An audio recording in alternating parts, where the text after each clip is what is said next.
Utafiti ambao ulikuwa umefanywa na WHO ambayo ni World Health Organization. Kwanza kabisa ni kwamba takriban watu 800,000 hufariki kwa kujitoa uhai kila mwaka. Hiyo ni kutokana na shirika la WHO.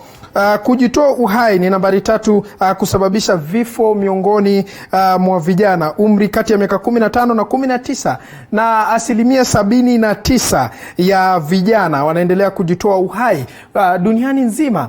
Kumbuka ni watu 800,000 ambao wanajitoa uhai kila mwaka. Na mpenzi mtazamaji, kando na hayo, kuna swali ambalo tulikuwa tunauliza pale kwenye mtandao wa Twitter. Na swali lenyewe ambalo tulikuwa tunauliza pale kwenye mtandao wa Twitter ni kuhusiana na visa kama hivi, je, ni nini kinachosababisha vijana kujitoa uhai? Ni nini kinachosababisha vijana kujitoa uhai?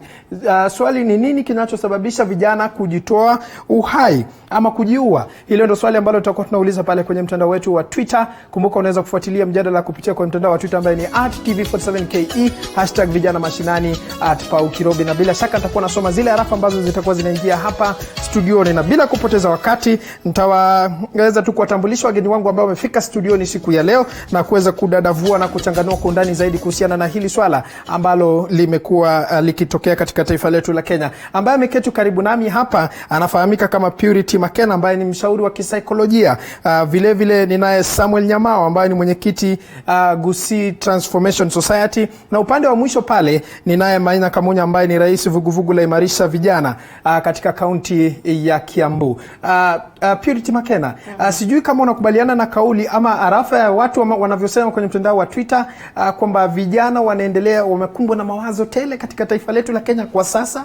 Ninakubaliana nao kabisa, kwa sababu karibu kila siku utapata mtu ambaye anakuja kuniambia kwamba ana msongo wa kimawazo.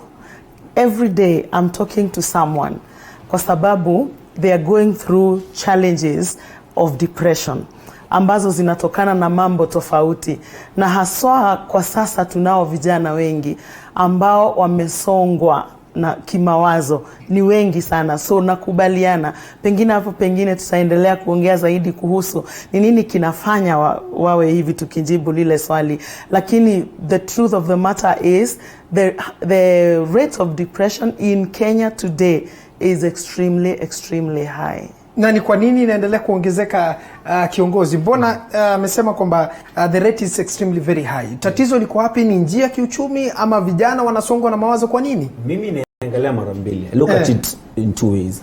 Kuna economic reasons na social reasons.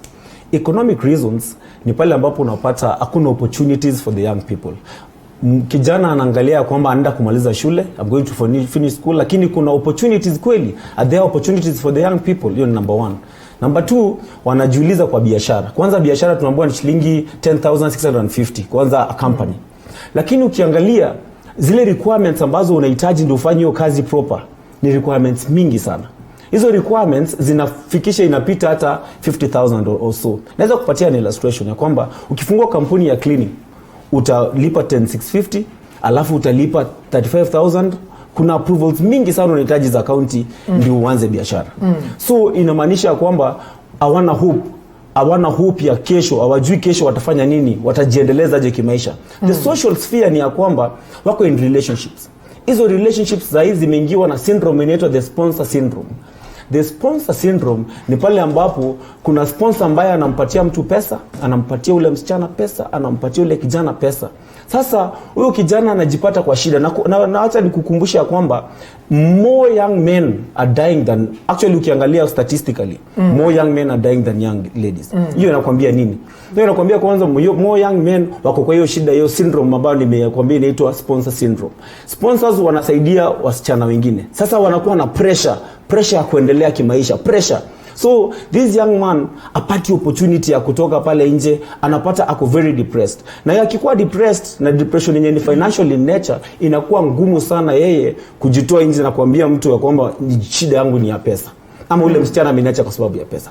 So hilo ni tatizo la social ambapo relationships zimekuwa financial oriented. Hiyo ndio shida nyingine yenye Bwana Kamunya, unakubaliana na kauli ya Bwana Samuel hapa?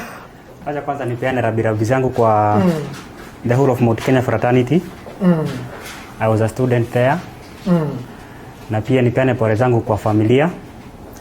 Na niseme ya kwamba nakubaliana na yeye. Ukiangalia statistically venye amesema vijana ambao wanajitoa uhai ni kwa kiwango ya juu sana kulinganisha na wale wasichana. Idadi inaendelea kuongezeka. Kuongezeka.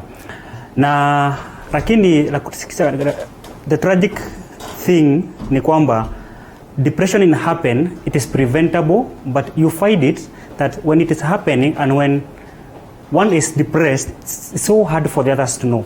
Nilifuatilia hiyo kesi sana, hiyo kijana ambaye alijusha huko Mount Kenya University. Na one of the guys when alikuwa anapeana ushahidi alikuwa anasema huyo kijana alikuwa amewaambia atajiua kitu saa 7 before kuja kujiua hiyo masaa nyingine. Na sorry ni kwamba wakati ule wale marafiki zake waliambiwa nitajitoa uhai. Did they take a step kumzuia? Na hiyo ndio shida kubwa tuko kwa society yetu. Unapata mtu atasema mimi nataka kujiua, but we are not equally prepared and equally equipped to know wakati mtu amekwambia mimi nataka kujiua kwamba ni dalili yeye is depressed.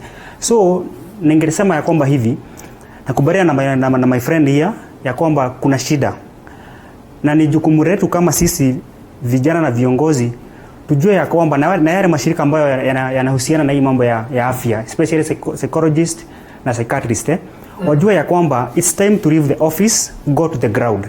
Sawa. Watoke kwa maofisi, waende kule mitaani, waongee na vijana because that problem is there and it is increasing day in day out. Yeah. Amezungumzia swala la uchumi na vile vile mapenzi. Purity, sijui unalipi la kugusia kuhusiana na hili tatizo? Nakubaliana, but I want to flip the coin. I want us to flip the coin. Amesema kwamba vijana wengi wanajitoa uhai kwa sababu especially vijana wanaume kwa sababu hawana sponsors wengi kama vile wasichana. Na nataka kusema hivi, utaangalia in the whole world the rate of suicide iko juu kwa wanaume kuliko wanawake. Why? Because women talk more about their problems than men. Absolutely. So you can get into a lift right now, upatane na mrembo fulani hakujui na anaanza kukupatia stress zake, na mkitoka kwa lift ameenda, but as soon as they go wamehisi ile pressure. But mwanamume hawezi fungua roho yake kwa urahisi. So the rate of men ya suicide iko juu kuliko wanawake kwa sababu wanawake wanaongea sana. Na depression mostly other than treatment, drugs inatreatiwa tu kupitia kuongea. Talking about your problem. Kuna mtu mmoja alikuwa ameandika kwa mtandao ya kwamba the youth are going through all these challenges and they have nobody to share with. And I want to agree yet disagree. I want to agree because not so many of us will understand. Hata nikianza kukupatia shida zangu saa hii, you may not even do anything. Ama unaniambia we kuwa strong. You know the way we keep telling them. Tunaambiana vijana kuwa strong, kaa ngumu, usikue kama sijui nini. And that in itself inafungia yule kijana, anakuwa hawezi akaongea. I would want to say this because the way to depression, to getting rid of depression is talking, itabidi to identify specific individuals that we can be able to talk to, that we can open our hearts to. Because if we don't open up, there is no amount of people talking that will help us to save. Kwa mtu mkubwa ambaye labda amesombwa na mawazo kabisa, inawezekana kwamba yeye huenda labda akajitoa uhai ama akatafuta njia mwafaka. Lakini kwa kijana ambaye labda anasoma katika chuo kikuu kwa sababu analipiwa mzazi, anafanyiwa karibu kila kitu, je, yeye ametosha kupokea yale mashida kutoka kwa yule mwanadada? Sijui kama uliona the other day kwa media, there was a child who was 9 years old na alicommit suicide. Na ni kwa sababu gani? Stress levels zilikuwa juu na ikawa yeye njia yake ya kusolve hizo shida zake 9 year old ni kujitoa uhai. Anybody ako katika risk ya kupitia stress. Why am I saying this? Mtoto ambaye ni mchanga anajua when they are not accepted. Anaweza jua akiwa kwa environment ambayo ni hostile. And then we are very much exposed to that. Wanaona kila mara kwa TV mtoto akanjinyonga sijui wapi kwa sababu fulani, so they think hiyo ndio fashionable. As in, kama unapitia shinda nyingi, wewe jitoe uhai. Then also the other thing that I'm actually saying, media has contributed in a big way kwa hawa wadogo especially. Kujua hii ndio njia. Hawajui njia ingine ya kujisaidia kutoka kwa hizi. So what they do is commit suicide. Na wamesoma wakasikia how people commit suicide. Wamesikia kwa TV mara msiji fulani akanjirusha kutoka 4th floor. Mwingine akanjirusha kwa maji, mwingine siji akafanya nini. So they are learning from that. And I want to answer your question, Paul. Niseme kwamba anybody ametosha kujitoa uhai. Bora tu kama anapitia mambo ambayo hajaweza kuyatatua. Bwana Samuel, kidogo naona una jambo. Kuna vitu viwili hapa ambavyo tunafaa tuviangalie, ni kwamba kuna hope na kuna love. Are the young people hopeful? That is the $1 million question. And what brings hope? Hope ni kujua ya kwamba kesho maisha yangu yatakuwa mazuri kushinda nini? Leo. Na mnakumbuka Martin Luther King alisema, we are faced by the fact that tomorrow is today. We are confronted by the urgency of now. Sisi tumekuwa tukiambiwa sisi ni viongozi wa kesho. Sisi ni viongozi wa kesho. Lakini kwa hiyo kinachosumbua vijana ni nini haswa? Nini ambayo unajaribu kulenga kwamba kesho haifiki? Kwa sababu kesho haifiki, basi wa youth wanakaa chini wanajiuliza, are we going really to get even into leadership? Are we going to better our lives? Na love ni ile ya kwamba why? I think it's because many opportunities, hakuna opportunities in this country because of wanton corruption, runaway corruption. Hiyo ni ukweli ya kwamba if a third of the budget goes to corruption, that goes a long way ya kukuonyesha kwamba hii Kenya, zile opportunities ambazo vijana kama sisi tungepata sasa zinaenda kwa mifuko ya wale wezi. Na tunawaita wezi black and white. Na nasema jambo la pili ni kwamba love ndio hiyo ambayo nini wetu hapa amesema, mtaalamu wetu amesema kwamba communication ndio the biggest show of love. Kama mtu anaweza kuongelesha, akujue vizuri, wakuongeleshe, yani have an opportunity to communicate. Most of these young people don't have the right people to communicate with. So hawana ule mtu wa kuongelesha. Kama hawana mtu wa kuongelesha, basi atakufa na yale mambo yake. Ndio maana wanasema vijana, na nakubaliana naye kabisa kwamba sisi vijana tunaambiwa kaa ngumu. So sisi tunakaa ngumu badala ya sisi kufikiria kwamba pia sisi tunahitaji kuongeleshana, kwa sababu communication is key. So hizo ni vitu mbili nimekuambia kwamba number 1, we don't have hope, we are not hopeful. Young people, mimi unajua natoka huko Kisii, na mimi niliomba kura ya 2017 kuwa governor. Lakini ile amount of kupigwa nilikuwa napigwa kwa sababu mimi ni kijana. Sasa kesho itafika lini? Hilo ndio swali kubwa. Na bwana kiongozi, sijui kama unakubaliana na kauli yake kwamba hao vijana kwa sasa hawana hope kabisa katika maisha kutokana na hali ya uchumi ambayo iko kwa sasa. I beg to differ a little bit. Na niseme ya kwamba there's somebody who said that love is a serious mental disease. Na naweza penda kusema hivi. Hakuna uchungu ambayo inazidi kujua ya kwamba umetengwa ama watu hawakupendi. Na ukiangalia sana, ningependa tuangalie ya kwamba what are the main causes of suicide. Na utakuja kurealize most of them surrounds family, society, na kwenye kwa maybe ni kwa kazi. If you are neglected kwenye unafanya kazi, if you are neglected kwa familia yako, if you are neglected in the society, then there's that tendency of feeling that you are worthless, right? So when you start feeling that you are worthless, the next step you take, you look for where you can console yourself. Tuko pamoja? So unapata wale wengi utapata mtu hako anakunywa pombe lakini ataanza kunywa pombe. Mwingine utapata anajaribu juu chini kujua, atatumia jaribu kununua dawa, jaribu kununua maybe kufanya zile maybe kama kuna gari anaanza kudrive recklessly maybe akufe. Utapata wengine anaanza yani na kuzaliwa katika familia ambayo labda haijiwezi. Good. Utapata maybe kuna ule mtoto amezaliwa kwa ile familia which you call broken families, na ziko na historia ya kudhuru, yani that violence. So if you find that maybe a child was born in that violence family, akona hiyo tendency na a very likelihood ataend up kuwa he is not feeling comfortable na hana hiyo mapenzi. There's some statistics that show that suicide have a hereditary some aspect in it.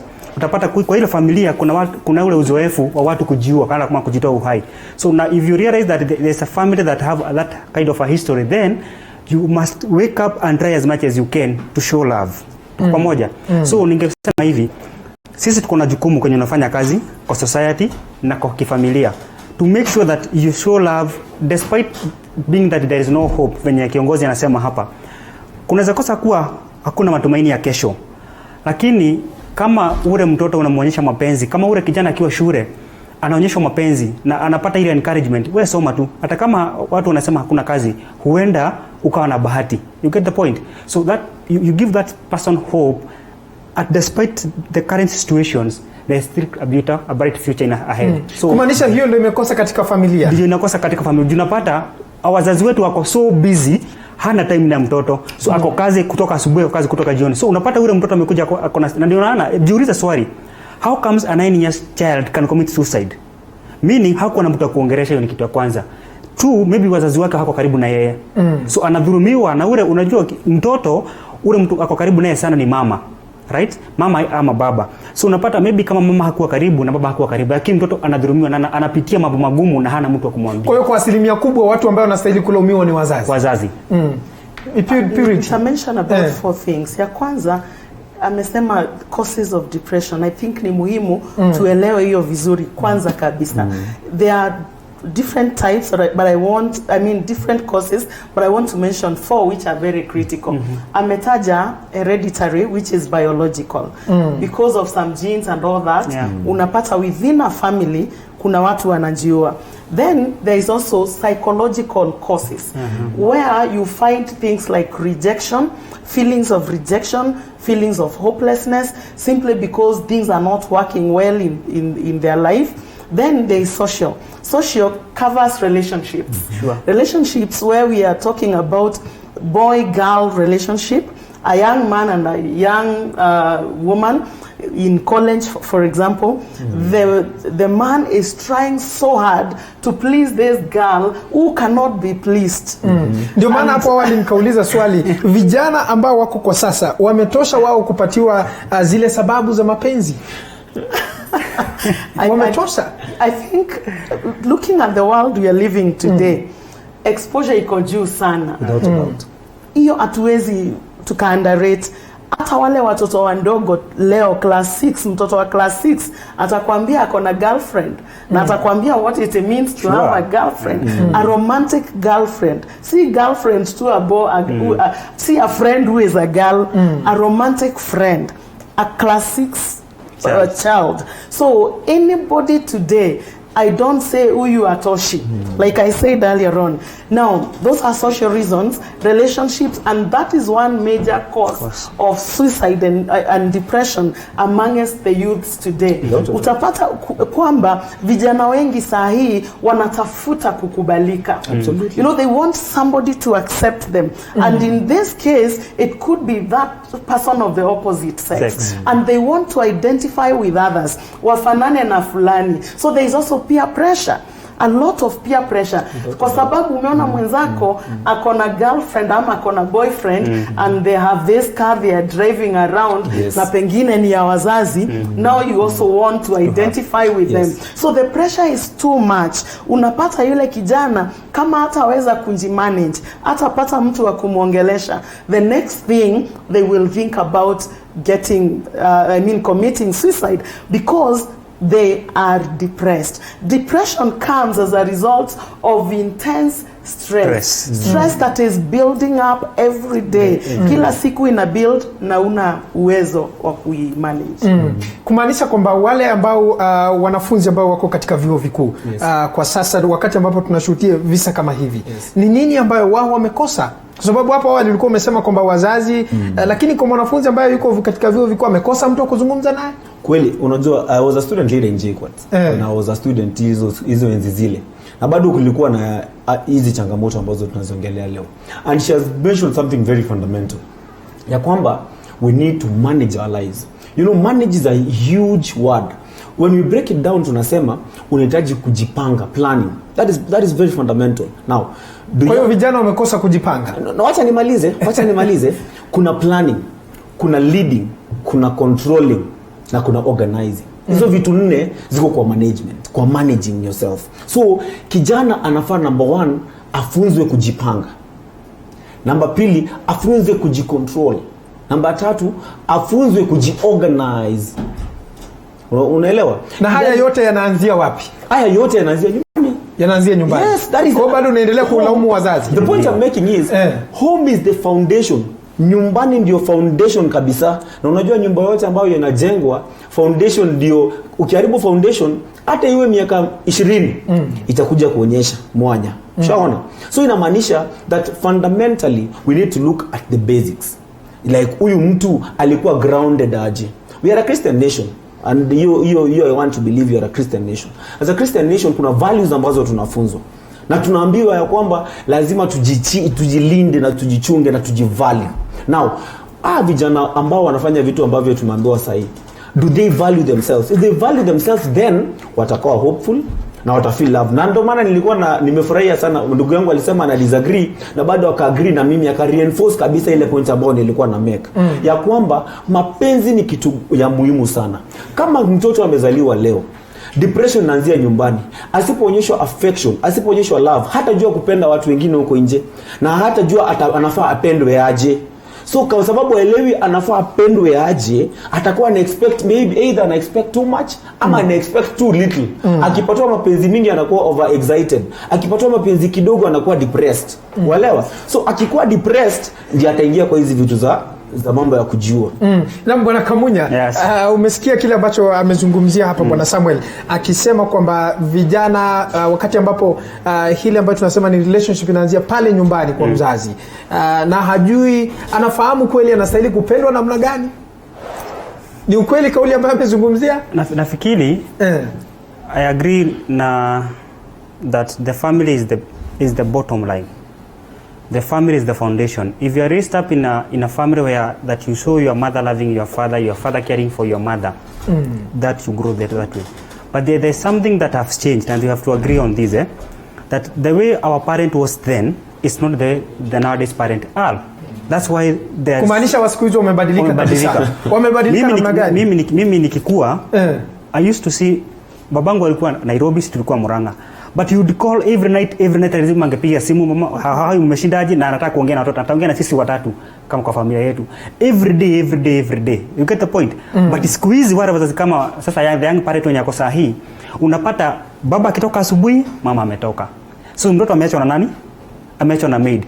So if the maid was raised poorly, then the child will imitate who? The maid. That's where the first mistakes comes in. Unapata huyo mtoto atakosa kuiga mfano wa mama yake, atakaa mbi yako ni mzuri kiasi gani, ataiga mienendo ya yule ambaye wanakaa naye. Tuko pamoja? So ningesema hivi, mtoto ukimlea vizuri kutoka kwa pale chini atakuwa vizuri. Lakini wacha tuangalie hii kesi ya university, because I think there's something we need to agree there. Mbona mtu akiwa university na amesoma kwa 4th year akuje commit suicide? Because that should be a concern. Kabisa. Umesoma mwaka wa kwanza, mwaka wa pili, mwaka wa tatu na mwaka wa 4. How comes you are committing suicide the last year in your campus? You get the point? You see, maybe there's something, there are driving factors, maybe psychological, like mtaalamu alikuwa amesema hapa. Ya pili ikuwe maybe ni finances. Akuwe maybe ako mwaka yake ya mwisho na amerealize maybe pare wazazi wangu they can no longer afford to pay the school fees for me. Maybe I may not be able to complete the course and I'm in the last year. So what do you do? So maybe akajaribu juu chini kutafuta usaidizi kwenye hapa na pale, akakosa kupata. You get the point? Because I remember one thing, there was an year mimi nikiwa campus, nikiwa third year, my babangu akapoteza kazi, and it was the most difficult time for me. And I remember, unless you upate mtu ambaye utaongea na yeye na upate mtu ambaye atakwambia you know what, you are not the last one. Kumaanisha watu wa kuzungumza nawe kama kijana ndio wamekosa katika vyuo vikuu. Yeah, lazima kuwe na ile, the universities are trying, because every college and every university wako na counselor na wako na zile mentorship programs wanafanya.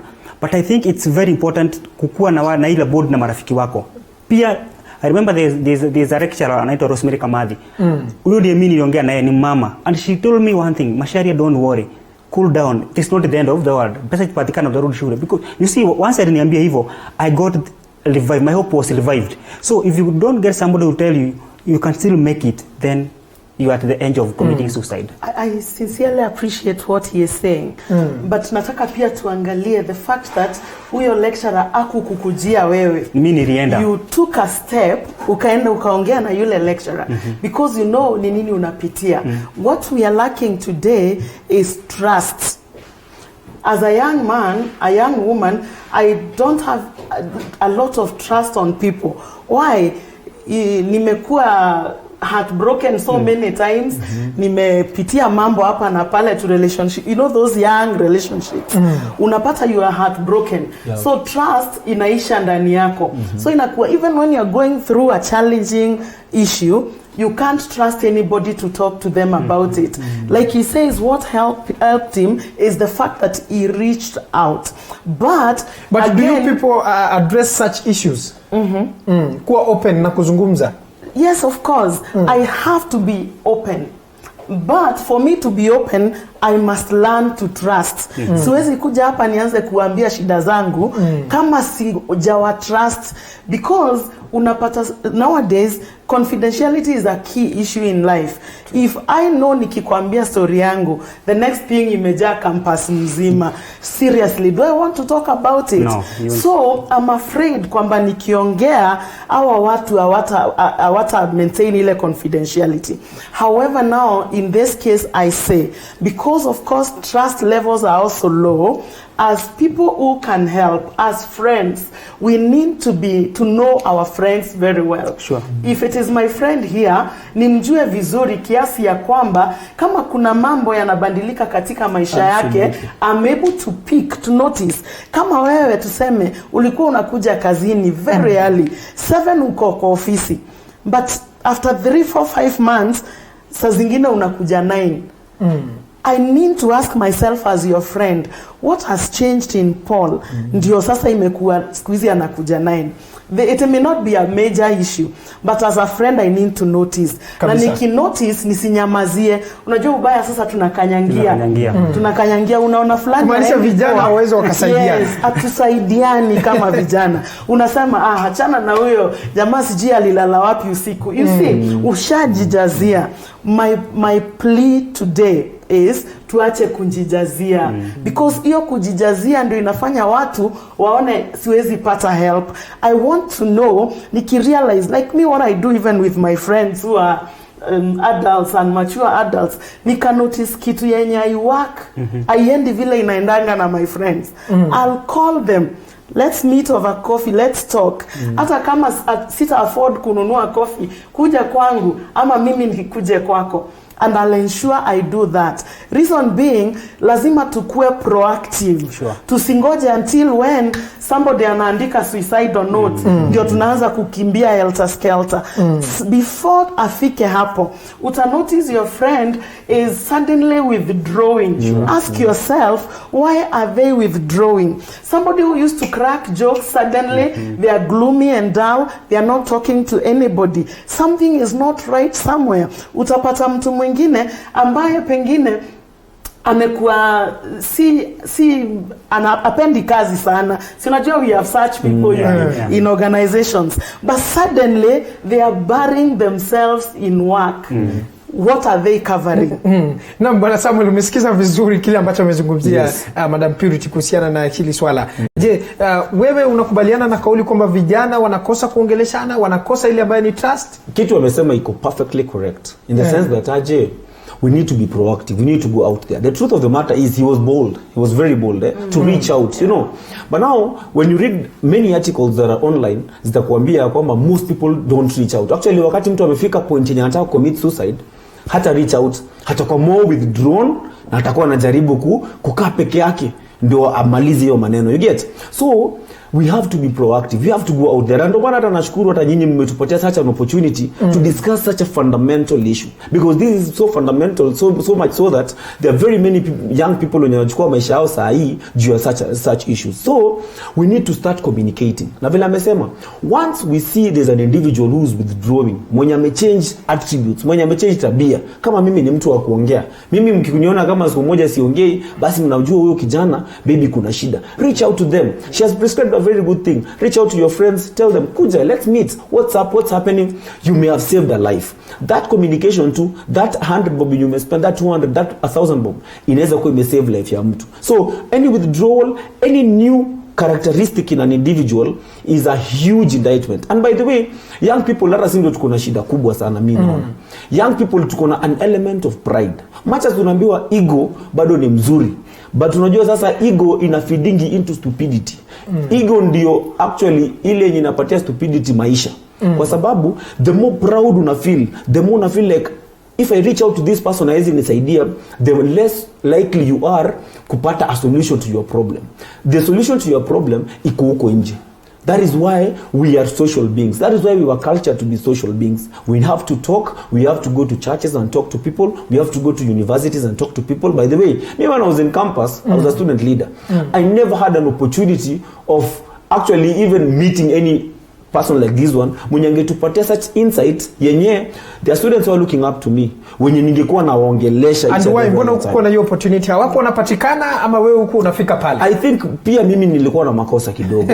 na ndio tu advise pia student leaders ya kwamba mnafaa pia nyinyi muende mtafute wosia, mtafute advice from watu kama hawa, vile mtadeal na hao students. Badala ya kufikiria mambo ya siasa. Unajua kama sasa tuko na BBI. Sasa hii najua labda viongozi wa chuo wanafikiria tutaingisha aje kichwa ndani ya BBI. Hapana. So the third person to be blamed as student leaders. Absolutely. Kama ni mambo ya kishule, kama ni mambo ya university, kama MKU.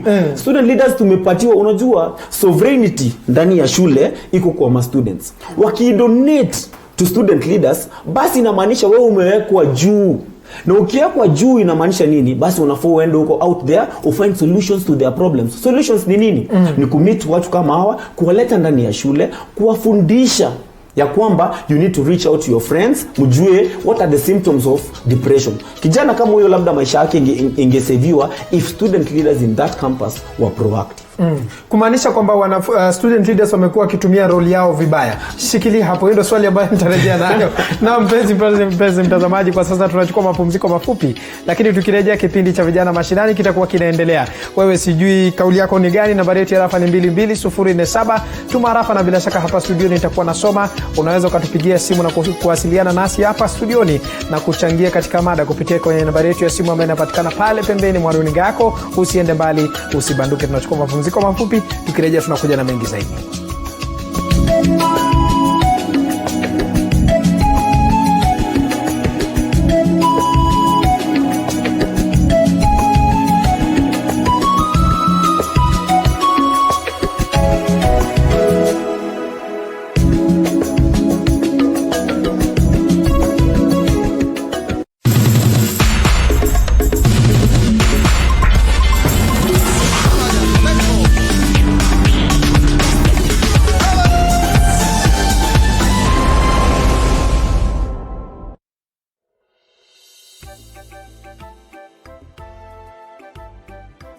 Today we're going to be looking at a guy who's doing home decor na chuma. Chuma is cheaper than mbao. Then again, chuma is more durable than mbao. Na hii ndio story yake. I quit my job. I started off now the hustle on a main basis. He also had something to tell the youth. Mimi nimesoma to a point niko na degree mbili, but who cares? You know.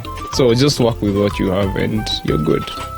For more, make sure to watch this Wednesday with me, Magdalene Wanjiko Jani, only on TV47. Uandishi wa habari uliokwenda darasani na kufuzu vyema umetua rasmi. Lengo lake kuu ni kufahamisha jamii kwa taarifa ya kina kupitia upeo wa TV47 unaotua kwa safari yenye hatua mpya na muonekano wa hali ya juu. Kila Jumatatu saa 1 jioni, Clifford Ndubi na Andrin Kilemi wanaibuka kwa taarifa stadi. Andrin Kilemi atarejea tena Jumanne saa 1 jioni kwa ukurasa mwingine wa habari. Siku ya Jumatano, Salome Muiruri ndiye atakayepasua mbarika ya habari. Na miale ya jua itakapotua magharibi siku ya Alhamisi, Emmanuel Terer na Liz Mutuku watatua usukani wa upeo. Mnamo Ijumaa, Paul Kirobi na Fiona Kenga watadadavua habari kwa njia ya aina yake. Jumamosi haujasazwa, nahodha wako Corazon Safin atahakikisha meli haikwendi mvange. Josh Onsare ndiye atakayevalia njuga. Taarifa siku ya Jumapili ni ya kubwa, ikiwa kufunga wiki kwa mpigo.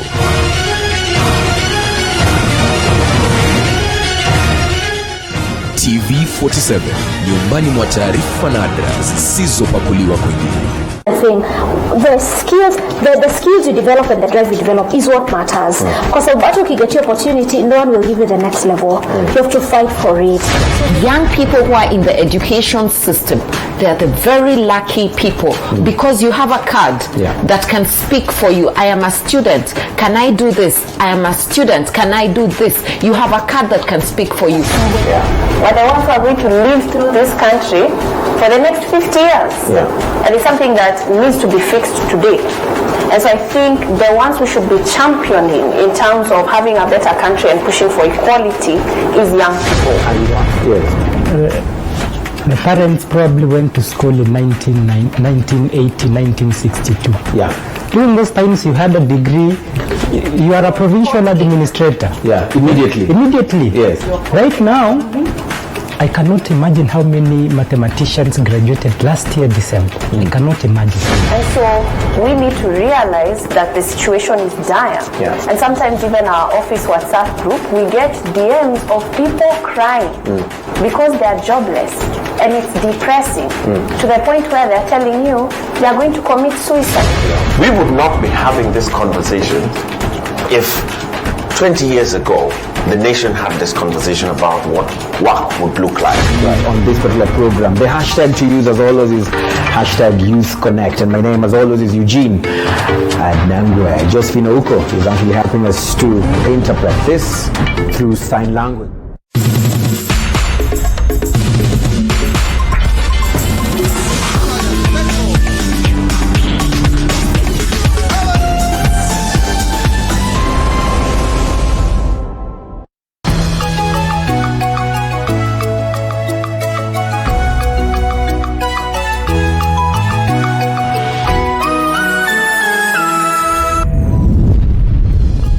Wanaoeneza taarifa gushi za kusambaa kwa virusi vya korona waonywa vikali.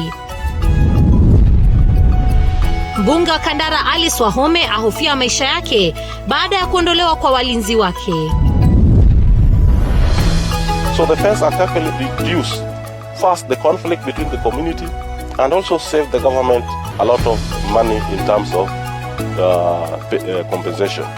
Na katika makala maalum tunakujuza jinsi ujenzi wa ua katika msitu wa Aberdare umewafaidi jamii na serikali. Michezoni tunakuelezea kuhusu mjeledi wa mkufunzi mkuu wa Tusker Robert Matano anapofukuzia taji la KPL.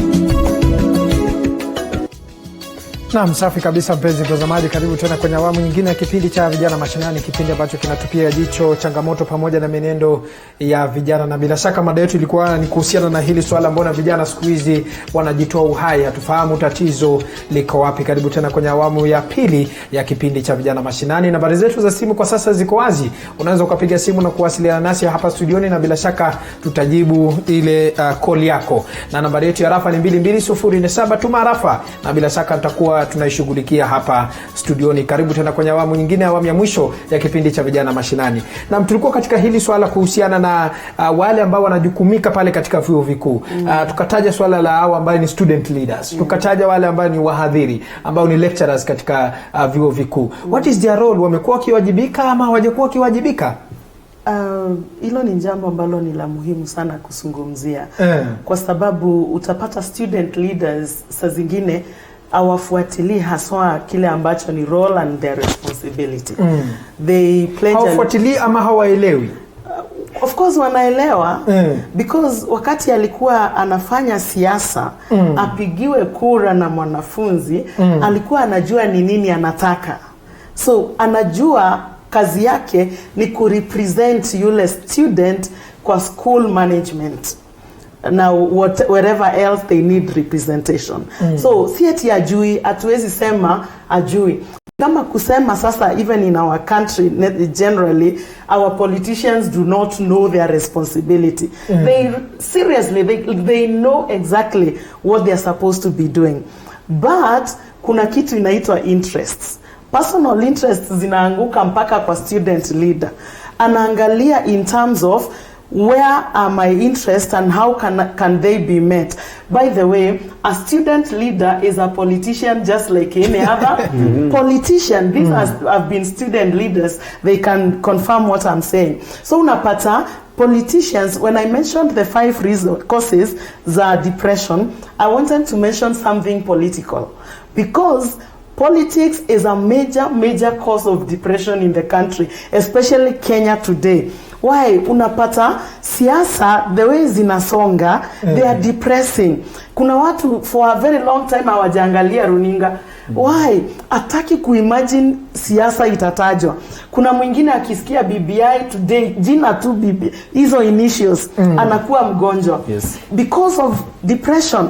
That is a sign that this person is moving in the wrong direction. Sure. Suddenly I'm a switch off TV akisikia ni news. Kama ni any other thing what I watch.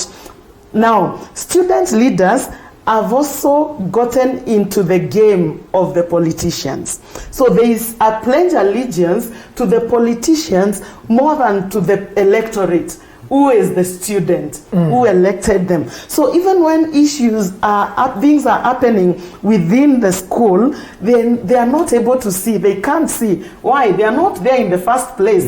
They are pledging allegiance elsewhere instead of here. Mtachangia namna gani kusaidia hao vijana ambao wanakumbwa na mawazo, kwa sababu ile swali ambalo umeuliza iko more relevant to me because I've been a student leader before. Ukweli ni kwamba tunaelewa jukumu yetu, lakini swali ni kwa hii jukumu ambayo tumepatiwa, these roles and responsibilities, kuna haya mambo ya mental health yamewekwa hapo, yanatiliwa je manani? I'll give you an example. Mimi nilikuwa Jomo Kenyatta. Hiyo JKUAT ilikuwa inaitwa JKUSO, kulikuwa na constitution. Hiyo constitution haikuwa na maneno kama haya ambayo sahihi yako. Unaona sasa? So mimi naweza kuwa nilikuwa na execute my mandate in a very good way. Lakini the problem is we did not take these things which are more fundamental in a more serious fashion. Yani ile ya kwamba aje, so that some of these things, because now they are becoming fundamentally tricky for the country, yeah? Tujaribu tuyaeke hayo maneno katika constitution za shule. Number 2, ni sisi kuensure kwamba student leaders pia wamekuwa sensitized. Shule zote, all the universities, make sure wamesensitize some of these student leaders. Some of us, of course, we are extremely political. Na vile amesema ni kweli kwamba hata hiyo process ya kuwa student leader peke yake, actually some of them is more rigorous than kuwa member of parliament, I can tell you. So sababu iko that rigorous, pia sisi unapata ukishaingia huko ndani unakuwa kama mwanasiasa mwingine yeyote. Like this country, I want to give you an example. Lakini sasa mtasaidia vijana namna gani wapo mtaendelea na mchakato wa siasa kila wakati? Juzi tulikuwa hata country yenyewe ilikuwa inaalika coronavirus na muliona. Kila mtu akakuja akisema kwamba we have to be very cautious about this issue. Hiyo inaonyesha ni nani wako kwa hiyo helm, ni wanasiasa. So wanasiasa wanafaa punguze siasa, tuongee about maneno yako more fundamental kama haya maneno ya depression. Ushaona? So sisi kama vijana, na ndio maana nilikwambia kila saa ninashukuru kwa show kama hii. Vijana wengi hapo wenye student leaders wana watch show, na wakiwatch show watatoka wakisema kwamba we need to make a difference. And how do you make a difference? By making sure that mambo kama haya ya depression hayasumbui vijana wenye wako katika shule ambayo sisi leaders. Jambo la mwisho tu ni umesikia kauli ya kutoka kwa Samuel hapa kwamba hili swala linastahili lichukuliwe la msingi kabisa na la muhimu kabisa. Je, wewe mchango wako ni upi kwa neno moja tu? It's very interesting. But I think in every institution nimekuwa kwa campus politics, and I know that there is a docket called student welfare. And I know there is. And maybe what they can do that student welfare docket can be able to tackle some of these issues, because it's for the students, for the well-being of the student in the campus. But two, political situation in our country today can contribute very majorly to the depression we are talking about. Lakini tutaitatua namna gani? Jiulize swali moja. When you hear that 10 billion shillings have been stolen, when you hear amount of money have been gone to somebody's pocket, what do you think the young people are feeling down there? Sasa una kazi, umepata mtu ametamak for 3 years, hana kazi, mwingine 4, mwingine 5. Na amesikia kuna a certain billions zimeenda kwa mfuko ya mtu mmoja. So you see, so I think what there is let us talks that can inspire the people. All right? Tuache ile mazungumzo ambayo ni ya kukera roho, ni ya kuumiza. Right? Let us tell people there is still hope. Let us encourage them. And kitu ya muhimu sana ningeambia Wakenya hivi. Give your ears to anybody who wants to talk to you. Venye mtaalamu alisema hapa, utapata mtu kwa rift, hakujui, lakini maybe kwa roho yake ako na mambo mazito sana amebeba. Mkwambia, excuse me sir, can you sit down and talk something? Na wewe shughuli zako unasema hapana, in a hurry, maybe late, whatever.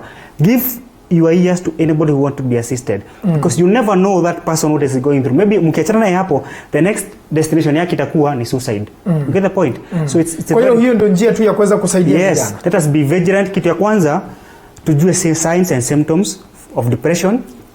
Kitu ya pili tujue how we can be able to prevent it, na kitu ya tatu sisi wenyewe tukue ambassadors. Let us talk messages that can inspire hope, not those that can depress others.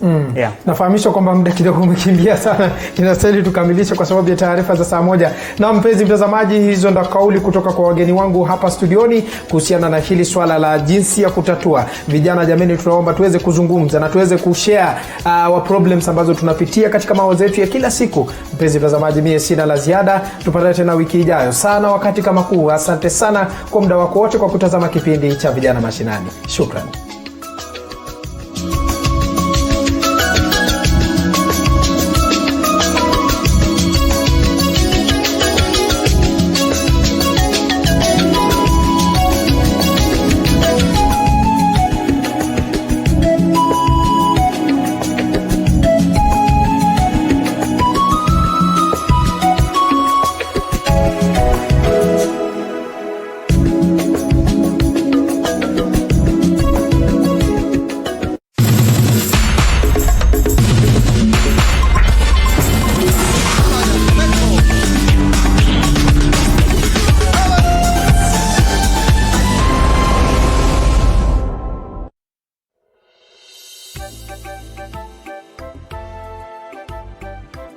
Today we're going to be looking at a guy who's doing home decor na chuma.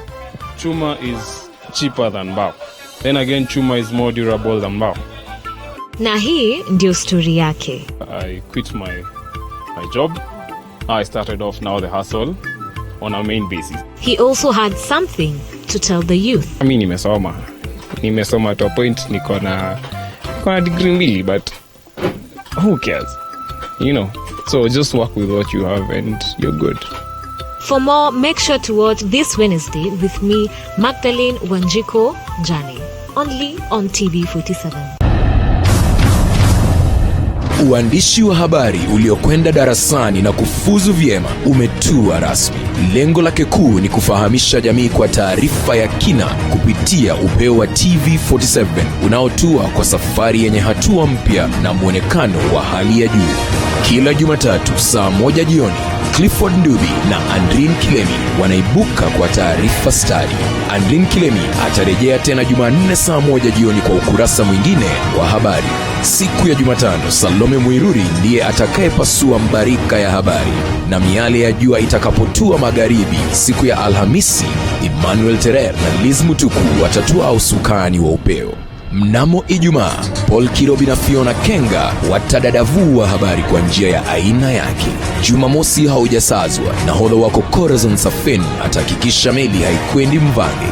Josh Onsare ndiye atakayevalia njuga taarifa siku ya Jumapili nia kubwa ikiwa kufunga wiki kwa mpigo.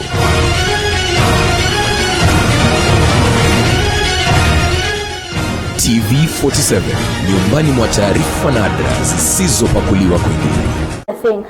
The skills you develop and the drive you develop is what matters. Because about you get your opportunity, no one will give you the next level. You have to fight for it.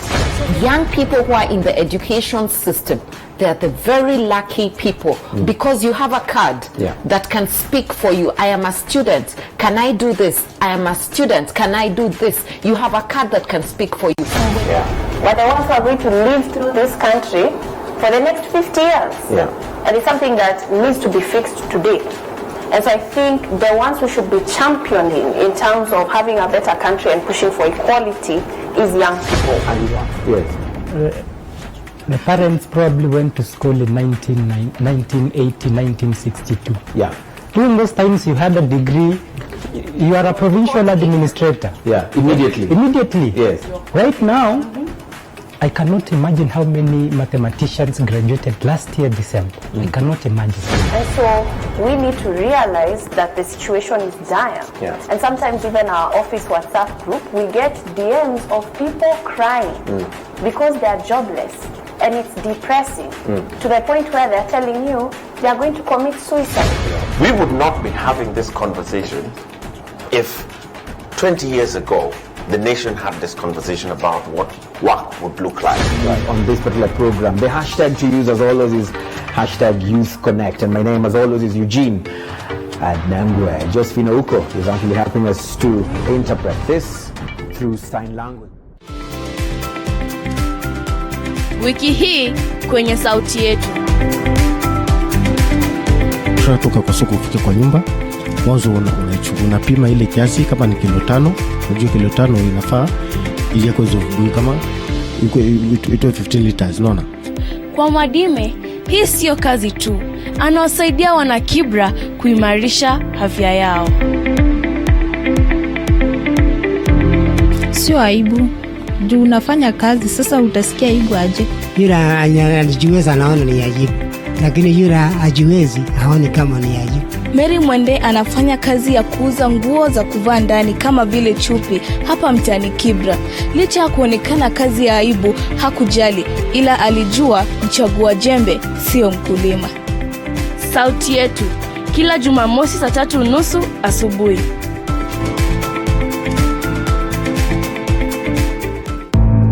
Welcome to Woodland Resort, carefully positioned in a tranquil environment to give guests an almost private stay with the advantage of being in a serene and spoiled surroundings. We have a tailored, bespoke and transparent travel itinerary that are